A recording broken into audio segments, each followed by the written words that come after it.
Hello, ladies and gentlemen. What's happening? I'm your host of the show, Scott Hubert, and this is the Scott's Wrestling World Show. If you visited the Scott's Wrestling World blog, this is now the webcam version of the show.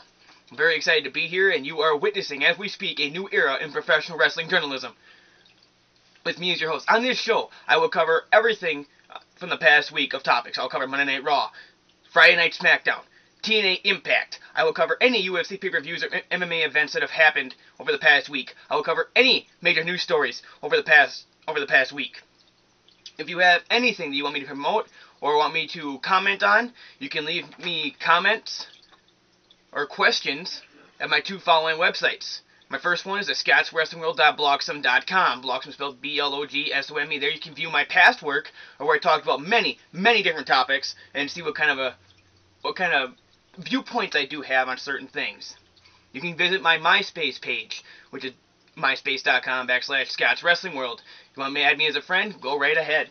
I'd love to have you as a friend. I'll promote anything you want me to promote on here, and I'll talk about anything you want me to talk about. There is nothing I will not talk about that is not professional wrestling or mixed martial arts related. Well, seeing as how it is right now, December 23rd, that I am recording, that we are doing this, I figured that since I've missed the entire year, pretty much, I'd like to talk about the past year in general. Like best feuds, the worst superstars, the best superstars, the breakout superstars.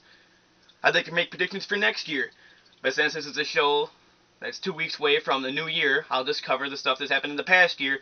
And beginning next year, I'll start covering everything that's happened in the past week. Also on this show, when I view a new DVD or I read a new book or anything along those lines, or I see a pay-per-view or anything like that, I will give you a review of the show, and I will measure it out of 5 stars. Kind of like movies. That kind of thing. First thing I can start off with today is the best feud of 2007. This year we have seen many fantastic feuds. We have seen Batista Edge, Cena Lashley, Lashley Umaga, Cena Umaga, Cena Michaels, Cena Orton. We have seen a lot of great feuds. Sting, Angle. We have seen a tremendous amount of feuds from this past year, but one that does stick out in everybody's mind, especially my mind, is the Undertaker and Batista angle from this past year. They battled for the World Heavyweight Championship over on Friday Night SmackDown, and all started with the Undertaker winning the Royal Rumble back in January of 2007, where he threw Shawn Michaels over the top rope to move on to the main event of WrestleMania. Going into WrestleMania, they both had a couple altercations together where they attacked each other. Beautiful old school psychology type thing, where this guy attacks this guy one week and he attacks the other, etc. Going to WrestleMania, Undertaker's undefeated streak was on the line. So you had champion versus undefeated streak. The dead man versus the animal. That kind of thing. And we all know how that went out, as Undertaker had one of his best matches, one of the best matches of the year, and ignited a fire under Batista by continuing his undefeated streak and winning the World Heavyweight Championship from Batista. And then they went on to Backlash, where they had a last man standing match, and they were a double count out. But during that match, Undertaker suffered a biceps injury, I believe it was. So they had to fix it into a storyline to where Undertaker had to go out. Their final match from the first half of 2007 was in a steel cage on Friday Night SmackDown. That night we saw the return of Mark Henry and Edge come over from Raw to use his Money in the Bank that he had won the past Monday from Mr. Kennedy and defeat Undertaker for the World Heavyweight Championship. After he was all battered and beaten, obviously.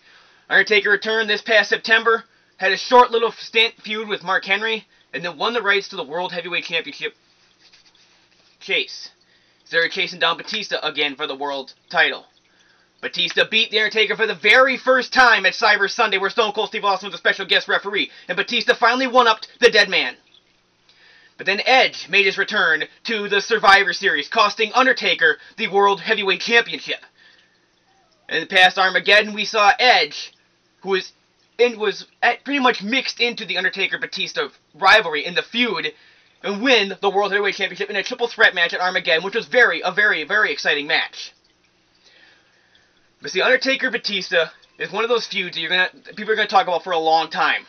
Not many people saw this thing coming. It was kind of a dream match, if you will. Batista was this animal that nobody could seem to beat. Or if you did beat him, he came back stronger. The same thing is with the Undertaker, the dead man. You know, when people beat him down, he goes away for a little while because they injure him so badly. But then he comes back stronger than ever and more fierce than ever. And the same thing held true this year. Undertaker came back from his biceps injury, or, you know, a storyline, you could talk about storyline, where Mark Henry came back, Mark Henry beat him up, injured him, and he came back stronger than ever. But you want to talk about great rivalries as Taker-Batista, because prior to this, like I said, nobody saw this coming, and also Batista had lost a little bit of his fire. Batista had been known as the guy to give the crowd a lot of excitement. People, like, powered up when they saw this guy come out to the ring. But, like, leading up to the Undertaker-Batista feud, Batista was not really all that fired up. But believe me, when you get into a feud with The Undertaker, you better be fired up, because The Undertaker is a definite Hall of Famer in my book. One of these days, a couple years after he retires, I guarantee you, the Dead Man will be in the Hall of Fame, because all the stuff he's contributed to the professional wrestling world. So like I was saying, Batista had to have a fire under his butt to wrestle The Undertaker. But initially, he didn't. And I guarantee you that made Undertaker mad. But after WrestleMania, we saw the great match that The Undertaker and Batista had, the chemistry that those two had, the way the crowd reacted to it, Batista had his fire back. The fire came from in Batista, and he was fired to be back. You know, he was back to the old animal that we knew and we grew to love as he evolved from Evolution.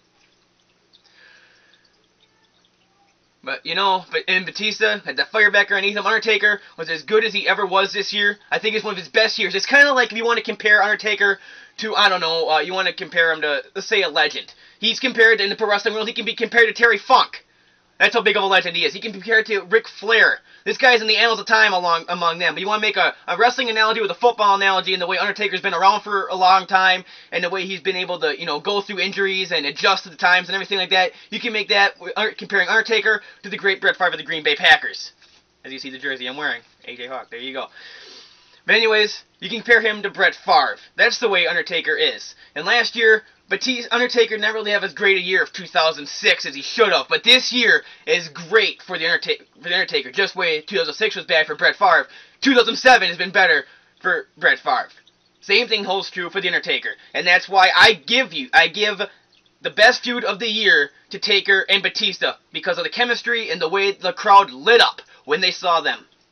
But of course, for every single best feud there is like a worst feud, or a worst angle, if you will. And this worst angle I'm about to present to you was definitely one of the sickest ideas that ever crossed a wrestling storyline writer's desks, and that was the Vince McMahon death.